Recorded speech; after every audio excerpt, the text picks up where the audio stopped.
Oke, Sobat Armory dimanapun Anda berada, apa kabar?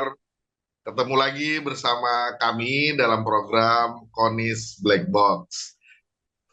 Seperti biasa, kami akan mengajak Anda untuk ngobrol gitu ya, diskusi sesuatu yang berkaitan dengan geopolitik dunia. Tentu saja dengan senior kami, Ibu Koni Rahakundini Bakri. Kebetulan beliau udah ada di tengah-tengah kita nih. Apa kabar, Bu? Kabar baik, tapi jangan ngomong senior dong, perasaan gue jadi tua banget. Oh.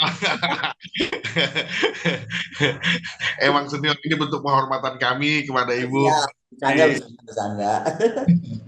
Ibu hari ini pakai baju biru ini. Wah, Dulunya ini jadi Partai Gelora lagi. Nanti dia yang dianggap aku pindah Partai Gelora. semoga bukan karena sesuatu lagi rame dengan biru ini, Bu. Iya, Valdai, Valdai, Valdai, Valdai, Valdai biru. Iya, iya. Maklum, Bu, orang komunikasi ada inilah. Warna itu jadi bahasa Jadi semiotika. bahasa ya. Bu, hari ini seperti biasa kita ngobrolin. Kali ini kita ke Laut Cina Selatan nih, Bu. Oke, Ya, terkait Filipina yang belakangan lagi rame nih sama Cina. Mohon izin kita coba sampaikan latar belakang dulu ke Sobat Armory, Bu. mangga, mangga. Ya, Sobat Armory dimanapun Anda berada, belakangan ini ketegangan antara Cina dan Filipina kembali meningkat di Laut Cina Selatan terkait sebuah kapal perang era Perang Dunia II yang dikandaskan Filipina dan sekarang digunakan sebagai pos militer terdepan di Beting Second Thomas Shoal yang disengketakan. Cina meminta kepada Filipina untuk menarik kapal tersebut tapi ditolak oleh Manila. Nah, kapal yang terletak di zona ekonomi eksklusif Filipina adalah rumah bagi segelintir pasukan yang tinggal di rongsokan kapal itu. Manila sengaja mengandaskan kapal tersebut pada tahun 1999 untuk memperkuat klaim kedaulatannya di perairan sengketa itu. Manila telah berulang kali menuduh penjaga pantai Cina memblokir misi pasokan pasukannya di sana, seperti yang terjadi pada 5 Agustus ketika dia menyemprot kapal Filipina dengan meriam air. Beijing yang menganggap Second Thomas Shoal sebagai bagian dari wilayahnya menyatakan bahwa kependudukan Filipina di Beting itu ilegal. Militer Filipina menggambarkan tindakan penjaga pantai Cina pada Sabtu 5 Agustus lalu itu sesuatu yang berlebihan dan ofensif. Cina mengatakan insiden itu adalah peringatan dan telah melakukan pengekangan rasional setiap saat. Nah, kita langsung aja. Sesuatu yang lagi rame, sesuatu yang lagi memanas ini pasti punya pandangan dan punya persepsi di mata seorang Ibu Koni. Kita langsung saja ngobrol-ngobrol dengan Bu Koni. Bu, pasti ngikutin dong yang lagi Ya, rame ini. Gimana tegangan Cina dengan Filipina ini belakangan Ibu ngelihatnya gimana, Bu? gini ya, mau konflik apapun dan dimanapun gitu terjadi, sebenarnya itu adalah tanda atau indikasi adanya ketidakseimbangan kawasan, ya kan? Oh. Terus siapa yang mau ofensif, siapa yang mau defensif gitu kan. Tapi sebuah wilayah yang sedang tidak seimbang, dia pasti butuh penyeimbang. Nah, masalahnya itu adalah mau dipakai penyeimbangnya itu adalah dari internal gitu kan, atau maksud internal itu internal countries atau people in that area misalnya Laut Cina Selatan, atau mau melibatkan penyeimbang dari luar gitu kan, dari kawasan itu. Nah, ini sebenarnya standpoint utama menurut aku yang harus menjadi prinsip dasar penyelesaian masalah Laut Cina Selatan. Karena apapun juga sebuah sikap politik itu harus kita hargai.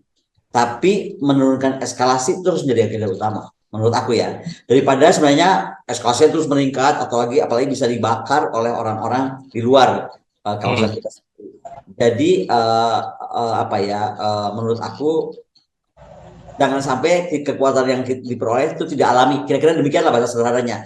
So, Hmm. itu lebih unwise lah. Nanti jadi kayak Ukraina dong. Mau-mau. Nah, Bu, terkait ketegangan yang lagi rame nih, Cina versus Filipina ini merupakan indikasi sikap Manila yang paling tegas pada Beijing dalam sengketa di Laut Cina Selatan. Menurut Ibu gimana tuh, Bu? Kita tuh jadi jangan jadi bangsa kawasan yang pelupa ya. Kita mesti ingat Cina itu sebenarnya memberikan dukungan senjata loh saat apa ya, dan amunisi ketika operasi Marawi 2017. Itu kan beberapa tahun lalu tuh. 6 tahun lalu kan. Waktu itu Presiden Rodrigo Duterte melakukan hal yang tidak terduga. Dia minta dukungan militer Cina, ya kan, dalam mendukung operasi anti teroris terbesar yang dialami beliau waktu itu kan.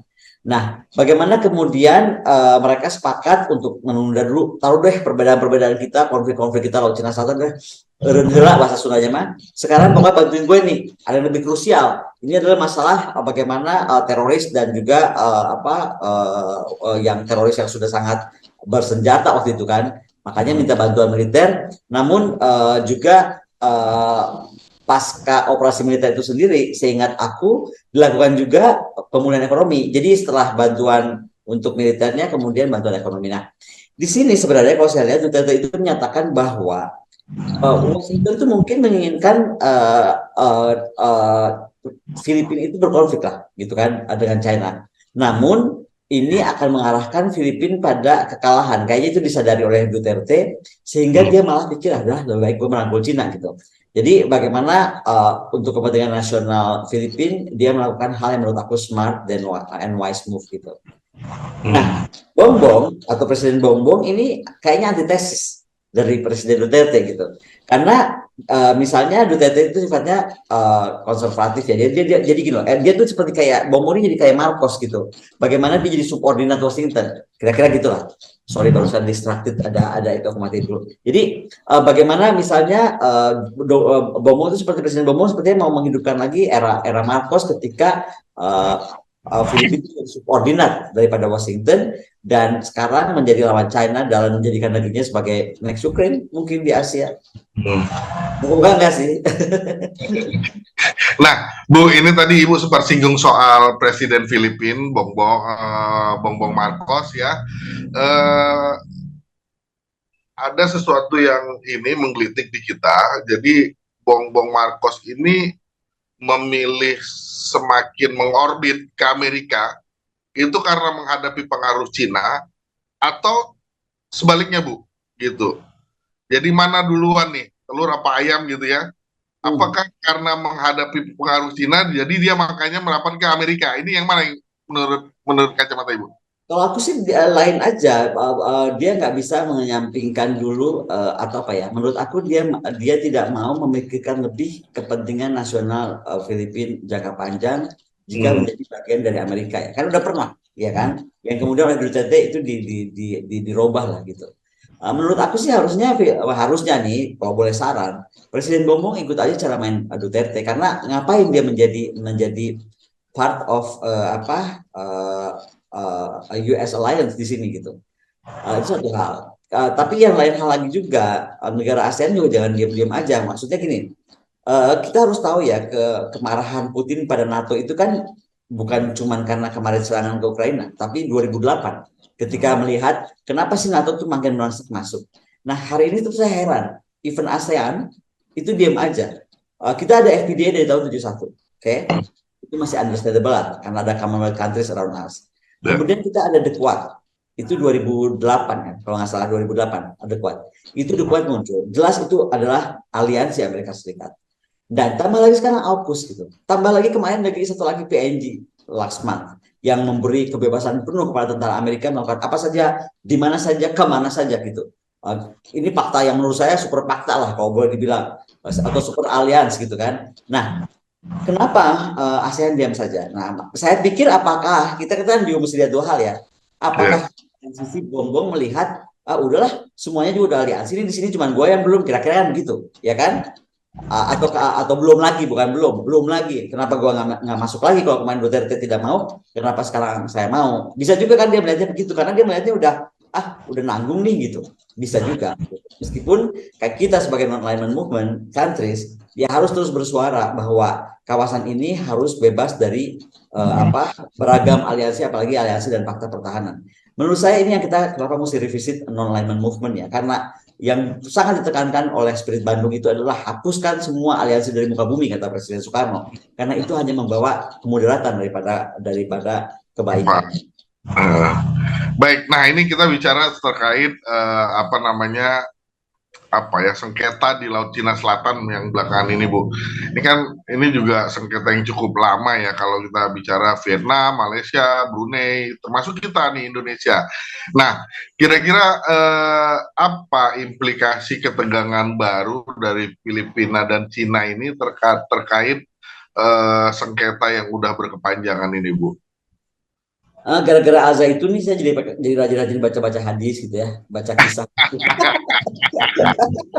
Soalnya gue dimarahin semua orang gara-gara Aza itu.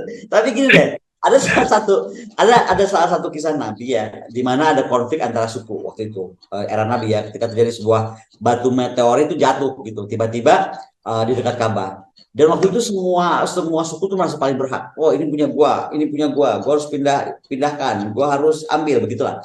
Nah, disitulah kemudian Nabi bersikap untuk menghindari konflik. Nabi Muhammad tuh SAW memberikan kain, dan Hmm. semua anggota suku-suku yang beragam-beragam itu kemudian bersamalah mengangkat sebatu meteorit.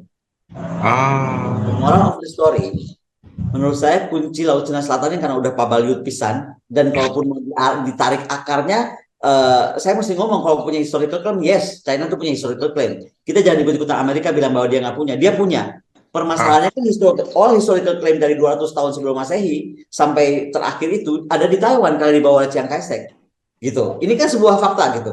Hmm. Jadi beda nih antara tidak punya histori yang selalu dinyatakan Amerika sama punya histori tapi all my proof itu ada di Taiwan. Nah, makanya Taiwan jadi hotspot dan menjadi kenapa Taiwan menjadi permainan juga buat Amerika Serikat. Ini nih supaya clear buat pada masyarakat Indonesia ya, karena saya pernah lihat. Jadi saya nggak terbeli lah oleh kalimat Cina tidak punya historical, punya banyak gitu kan.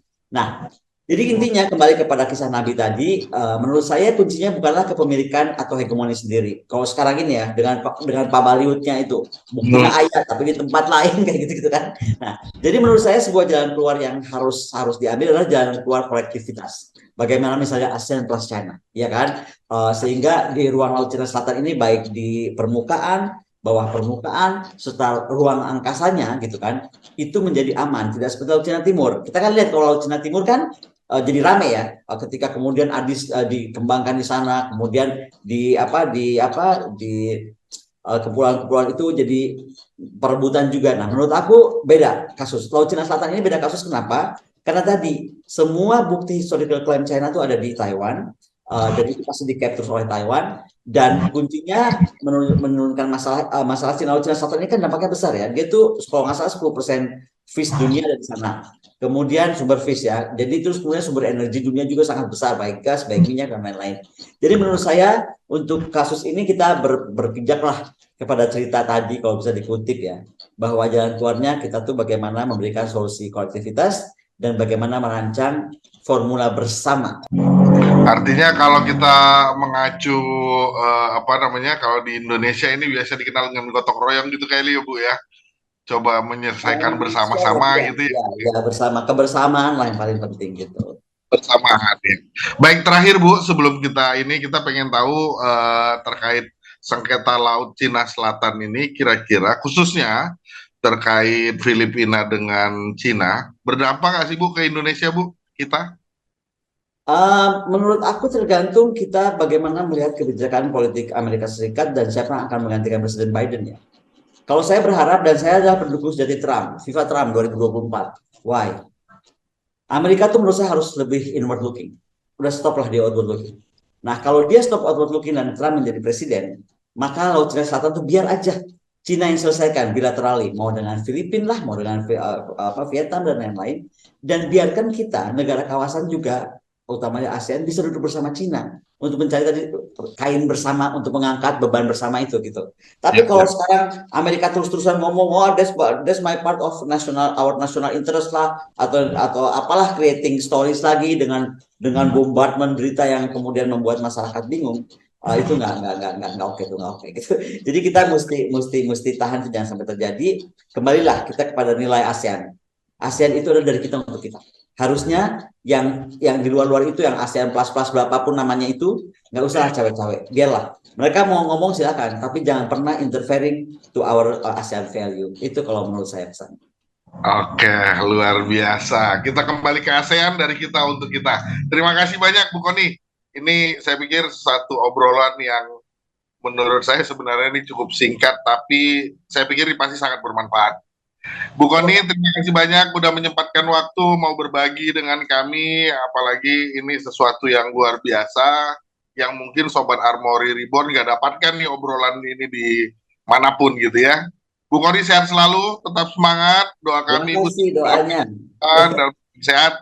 Kita ketemu lagi di Koni's Black Box yang akan datang. Terima kasih banyak Bu Koni.